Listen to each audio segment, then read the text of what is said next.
Hello YouTube and fellow Star Citizens. We're in Arena Commander version 0.9.2 on this All Hallows Eve. Actually, it'll be All Saints Day by the time this video reaches YouTube. Nonetheless, this saw a significant change to the aiming mechanics in this pass from previous iterations, especially for joystick, gamepad, and HOTAS users. I am flying today with my CH Fighter Stick, Pro Throttle, Pro Pedals, and I have to say that a few things that kind of stuck out to me. The key bindings, I had to go back and redo all my key bindings in the first go around. I made a couple of mistakes, and still the only way to reset them is to reset all the controls and then go back and remap everything. Didn't take that long, but still it's an annoyance that we can't clear a single keybind that's causing a problem.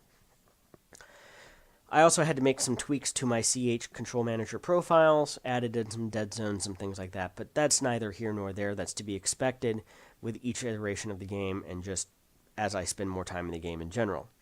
Now, they've changed. Well, here's one of the problems I was having as I was strafing constantly to the right. And this was a key binding issue that I had to reset the controls for. But a couple of the main mechanics that they changed is they've gone from a leading to a trailing indicator. So basically, you line up where your shots are going to go with over the target. There appears to be a little bit of auto-aim now. The different shapes for different guns is another nice feature.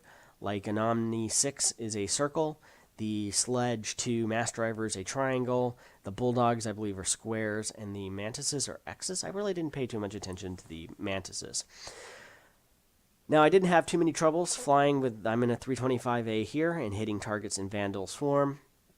Multiplayer, a little bit more difficult. I think that the actual circles and triangles and things like that needs to be a skosh bigger for those auto-aim gimbals, however they're going to do it, hit detection, to be increased just a smidged. Now, I might catch some flack from people that say it's already too easy now, but I think if it was just enlarged just a little bit, not significantly, but maybe about 5%, things would be about perfect. So they're certainly in the right direction. They're moving in the right direction now. I still think they have a few more iterations to pass, because that small little triangle on a target, especially at distance, just, I don't know. I think it just needs a little bit bigger of a target to aim for. And I'm sure that people are going to disagree with me on that. Something else that stuck out with me is the maps seem to be much larger now. And as a result, that should allow pilots that fly 350Rs and M50s to exploit their speed advantages over Hornets and 325s and 300Is, I guess, as well. Now, I'm not going to kind of go into the weapons balancing or the mechanics or the various ships and stuff. I'll touch on that in later videos. But this is another match where I'm flying in a Hornet. And this is a big problem that I did have in version 0.9.2, and that is, oh, where did the 300 go? And I noticed this only specifically with 300Is.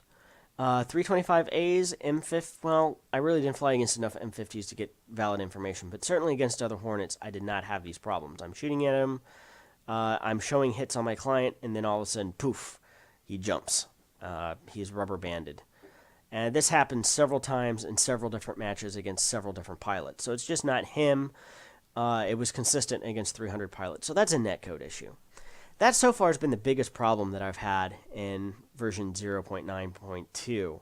And I can say that Star Citizen now is well on its way to, I think, being controller agnostic as best as possible. And the game is now at least playable for joystick, HOTAS, and gamepad users. I hope that they do some further revisions to make it maybe a little bit easier to hit targets down the road. But that could be a matter of debate. It could just also be the fact that I need 20-25 hours of flight time to build up those skills. So thank you very much for watching this video. Be sure to like, subscribe, and share. See you next time.